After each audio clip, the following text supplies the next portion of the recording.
여러분, 1970년대를 기억하십니까? 우리가 새벽같이 일어나 공장으로, 논으로, 시장으로 향하던 그 시절. 땀 한 방울이 밥 한 술이었고 하루하루가 살아남기 위한 싸움이었습니다. 라디오에서는 뉴스가 흘러나왔고 골목에는 연탄 냄새가 가득했습니다. 그때 우리는 철학이나 우주 같은 것을 생각할 여유가 없었습니다. 오늘 하루를 버티는 것만으로도 충분했습니다. 그런데 바로 그 시절, 지구 반대편 연구소에서는 이상한 일들이 벌어지고 있었습니다. 세계에서 가장 명석한 물리학자들이 실험실 안에서 도저히 설명할 수 없는 현상들과 마주치고 있었습니다. 그들이 발견한 것들은 너무 기이해서 일부는 논문을 발표하면서도 스스로 그것을 믿기 어렵다고 고백했습니다. 그리고 지금 그 발견들이 하나의 충격적인 가설로 수렴되고 있습니다. 지금 내가 살고 있는 이 세상, 혹시 진짜가 아닌 것은 아닐까? 이것을 묻는 사람들은 철학자가 아닙니다. 물리학자들입니다. 천문학자들입니다. 그리고 실리콘밸리의 억만장자들입니다. 테슬라의 창업자 일론 머스크는 공개석상에서 이렇게 말했습니다. 우리가 기본 현실, 즉 시뮬레이션이 아닌 세계에 살고 있을 가능성은 10억 분의 1도 안 된다. 세계 최고의 천체 물리학자 닐 디그레스 타이슨 역시 시뮬레이션 가설이 옳을 가능성은 상당히 높다고 공개적으로 인정했습니다. 이것은 공상과학 소설이 아닙니다. 지금부터 제가 소개해드릴 5가지 증거는 모두 실제 과학 논문과 물리학적 실험에 근거한 것들입니다. 들으시면서 혹시 오래전 느꼈던 기이한 경험들이 떠오르실 수도 있습니다. 이 세상이 어딘가 이상하다고 느끼셨던 그 순간들이 그냥 기분 탓이 아니었을 수도 있습니다. 첫 번째 증거. 우주에는 해상도의 한계가 있다. 시뮬레이션이라는 개념, 낯설게 들리실 수 있습니다. 그러나 한 가지만 먼저 생각해 보십시오. 여러분, 텔레비전을 아주 가까이 들여다보신 적 있으십니까? 1970년대 흑백 텔레비전을 코앞에서 보시면 촘촘한 점들이 보였을 겁니다. 그 작은 점들이 모여 화면을 이루었지요. 지금의 고화질 텔레비전도 마찬가지입니다. 아무리 선명해도 결국 그 안에는 더 이상 쪼갤 수 없는 최소 단위, 즉 픽셀이 존재합니다. 픽셀보다 더 작은 단위는 그 화면 안에 없습니다. 놀랍게도 우리 우주에도 그것과 정확히 같은 것이 존재합니다. 물리학에서는 이것을 플랑크 길이라고 부릅니다. 소수점 아래 0이 34개나 붙는 극히 작은 수입니다. 이보다 더 작은 공간은 우주 어디에도 존재하지 않습니다. 측정도, 관측도, 이동도 불가능합니다. 이 경계 너머로 가면 물리 법칙 자체가 무너집니다. 공간이라는 개념 자체가 사라집니다. 1970년대 이후 컴퓨터 시뮬레이션 기술이 발전하면서 과학자들은 한 가지 기이한 사실을 발견했습니다. 시뮬레이션 세계를 설계할 때 반드시 최소 단위, 즉 픽셀을 설정해야 한다는 것입니다. 자원이 무한하지 않기 때문입니다. 그리고 우리 우주의 플랑크 길이는 마치 누군가 이 우주를 설계하면서 의도적으로 집어넣은 픽셀 크기처럼 정확히 맞아떨어집니다. 2012년에는 독일 본 대학교의 물리학자 지그프리트 베커가 더 나아간 연구를 발표했습니다. 만약 우주가 시뮬레이션이라면 우주선, 즉 우주에서 날아오는 고에너지 입자들이 특정 방향에서 더 많이 관측되어야 한다는 것이었습니다. 마치 격자 구조의 한계처럼. 그런데 실제 관측 결과가 그 예측과 일치했습니다. 이것이 단순한 우연입니까? 우리가 사는 우주의 해상도의 한계가 있다면 그것은 무엇을 의미하는 것일까요? 두 번째 증거. 관찰하면 변한다. 이중 슬릿 실험. 이것은 20세기 물리학이 발견한 가장 기이하고 가장 오래된 미스터리입니다. 1927년 과학자들은 전자라는 아주 작은 입자를 2개의 틈이 있는 판을 향해 발사하는 실험을 했습니다. 상식적으로 생각하면 전자는 총알처럼 두 틈 중 하나를 골라 직진해야 합니다. 그런데 결과는 달랐습니다. 아무도 보지 않으면 전자는 물결처럼 두 틈을 동시에 통과하며 뒤쪽 벽에 복잡한 파동 간섭 무늬를 만들어냈습니다. 마치 하나의 입자가 두 곳에 동시에 있는 것처럼. 그런데 과학자들이 어느 틈으로 지나가는지 측정하는 장비를 달자 전자는 즉시 행동을 바꿨습니다. 물결이 아닌 하나의 알갱이처럼 움직이며 단순한 두 줄의 무늬만 남겼습니다. 측정 장비를 달았을 뿐입니다. 전자를 손으로 건드린 것이 아닙니다. 그저 보는 행위 자체가 현실을 바꿔버린 것입니다. 물리학자 리처드 파인만은 이 실험을 두고 양자역학의 본질이 담긴 유일한 미스터리라고 말했습니다. 노벨 물리학상을 받은 사람의 말입니다. 그리고 이 현상은 지금도 완전히 설명되지 않고 있습니다. 그런데 시뮬레이션 이론은 이것을 아주 명쾌하게 풀어냅니다. 정교한 컴퓨터 게임을 생각해 보십시오. 플레이어가 보지 않는 공간은 굳이 렌더링할 필요가 없습니다. 자원을 아끼기 위해 미완성 상태로 둡니다. 플레이어가 그 공간을 바라보는 순간에야 비로소 그 공간이 구체적으로 구현됩니다. 우주도 마찬가지일 수 있습니다. 아무도 관찰하지 않는 공간은 아직 확정되지 않은 중첩 상태로 존재하다가 누군가 바라보는 순간 비로소 현실로 고정되는 것입니다. 여러분이 지금 이 방에서 눈을 감으면 이 방은 정말 그대로 있겠습니까? 당연하다고 느끼시겠지만 양자역학은 그것이 당연하지 않다고 말합니다. 세 번째 증거. 우주의 법칙은 지나치게 수학적이다. 여러분께 한 가지 질문을 드리고 싶습니다. 왜 우주는 수학으로 설명됩니까? 이것은 당연한 이야기처럼 들리실 수 있습니다.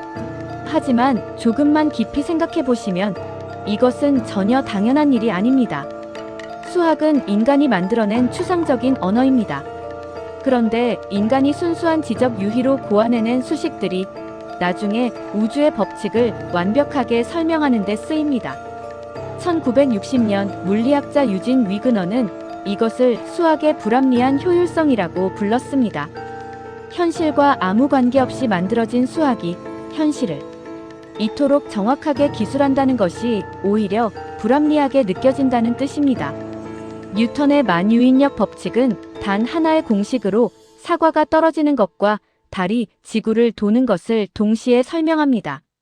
아인슈타인의 상대성 이론은 종이 위 수식으로 블랙홀의 존재를 예언했고 수십 년 후 실제로 관측되었습니다. 양자역학의 슈레딩거 방정식은 원자 하나의 움직임부터 반도체 소자의 작동까지 설명합니다. 이 공식들은 우주를 탐험해서 발견한 것이 아닙니다. 책상 위에서 연필로 계산한 것들입니다. 물리학자 막스 테그마크는 한 걸음 더 나아가 이렇게 말합니다. 우주는 수학을 따르는 것이 아니라 우주 자체가 수학이다. 이 세상의 모든 것, 바위도, 별도, 여러분의 몸도 근본적으로는 수식으로 이루어진 정보라는 것입니다. 컴퓨터 프로그램은 코드로 작동합니다. 그리고 우주도 마치 코드처럼 빈틈없는 수식으로 작동합니다. 우주가 수학으로 이루어진 코드라면 그 코드를 작성한 존재는 누구입니까? 그리고 그 코드는 어디에 저장되어 있습니까? 네 번째 증거. 정보가 사라지지 않는다. 블랙홀의 비밀. 블랙홀은 모든 것을 삼킵니다. 빛조차 빠져나오지 못하는 그 거대한 심연 속으로 별도, 행성도, 시간도 빨려 들어갑니다. 1970년대 스티븐 호킹이 블랙홀을 연구하기 시작했을 때 과학자들은 블랙홀에 들어간 것들은 영원히 사라진다고 믿었습니다. 정보도 물질도 흔적도 없이. 그런데 호킹 박사는 1974년에 이상한 사실을 발견했습니다. 블랙홀은 완전히 삼키는 것이 아니라 아주 조금씩 에너지를 내뿜는다는 것이었습니다. 그리고 더 놀라운 것은 블랙홀 안으로 들어간 정보가 완전히 사라지는 것이 아니라 블랙홀의 표면 사건의 지평선이라는 2차원 경계면에 기록된다는 사실이었습니다. 3차원의 물체가 2차원 표면의 정보로 저장된다는 것입니다. 이것을 홀로그래픽 원리라고 합니다. 물리학자 레너드 서스킨드와 헤라르디스 토프트가 이것을 이론으로 정립했고 현재 세계 최고 수준의 물리학 연구소들이 이 원리를 검증하는 실험을 진행 중입니다. 그리고 여기서 과학자들은 한 가지 충격적인 가능성과 마주쳤습니다. 혹시 우리 우주 전체도 어딘가에 있는 2차원 표면에 기록된 정보의 투영은 아닐까? 마치 홀로그램처럼 평평한 필름 위의 정보가 공간 속에 입체 영상으로 펼쳐지듯이 여러분이 지금 느끼는 이 두께, 이 깊이, 이 무게감, 이 공간감이 모두 2차원 정보에서 투영된 환상이라면 어떻겠습니까? 지금 앉아 계신 의자의 단단함이 사실은 정보의 구현이라면. 다섯 번째 증거. 우주의 탄소 공명, 지나치게 완벽한 우연. 이것이 가장 결정적인 증거입니다. 그리고 개인적으로는 가장 오싹한 증거이기도 합니다. 탄소는 생명의 근본 물질입니다. 인체의 18%가 탄소로 이루어져 있고 지구상의 모든 생명체는 탄소를 기반으로 존재합니다. 여러분의 손도, 나무도, 꽃도 모두 탄소입니다. 그런데 탄소가 우주에 존재하기 위해서는 별의 핵 속에서 헬륨, 원자 3개가 거의 동시에 충돌하는 3중 알파 과정이 일어나야 합니다. 이것이 가능하려면 탄소 원자 핵의 에너지 상태가 아주 특정한 값이어야 합니다. 7.65메가 전자볼트. 영국의 천문학자 프레드 호일은 1953년에 이 수치를 먼저 계산으로 예측했습니다. 탄소가 실제로 우주에 존재한다는 사실로부터 거꾸로 추론한 것이었습니다. 탄소가 있으려면 이 값이어야만 한다. 그리고 실험실에서 직접 측정했더니 정말로 그 값이었습니다. 호일은 이 결과를 보고 공개적으로 말했습니다. 우주는 누군가가 이 값을 의도적으로 설정한 것처럼 보인다. 나는 무신론자였지만 이 발견 이후 그 생각을 바꿔야 할 것 같다. 노벨 물리학상 수상자 아르노 펜지어스도 비슷한 말을 남겼습니다. 우주는 마치 알고 있었던 것처럼 우리가 존재할 수 있도록 설계되어 있다. 탄소만이 아닙니다. 중력의 세기, 빛의 속도, 전자기력의 강도, 핵력의 크기, 이 수십 가지 물리 상수들 중 단 하나라도 지금과 조금이라도 달랐다면 별은 탄생하지 못했습니다. 행성도 없었을 것입니다. 생명은 더더욱 없었을 것입니다. 이 모든 값들이 생명을 위해 정밀하게 맞춰져 있습니다. 이것을 우연이라고 말하는 것과 누군가 설계했다고 말하는 것, 어느 쪽이 더 과학적으로 용기 있는 주장입니까?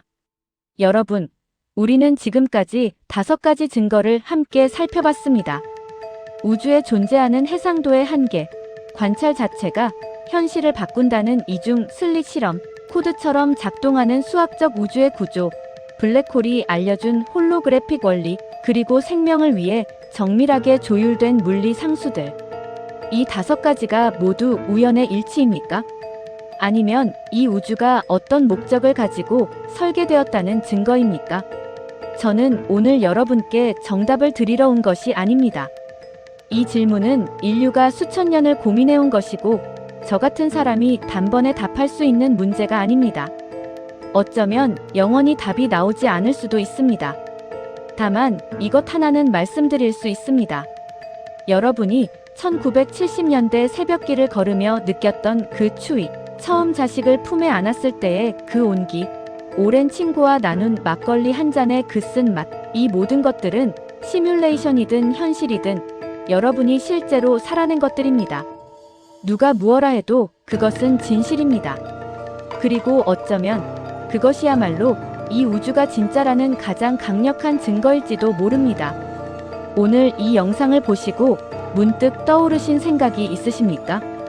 이 세상이 진짜라고 가장 강하게 느끼셨던 순간, 혹은 반대로 어딘가 비현실적이라고 느끼셨던 순간, 댓글로 여러분의 이야기를 들려주십시오. 그 한마디 한마디가 이 채널을 살아있게 합니다.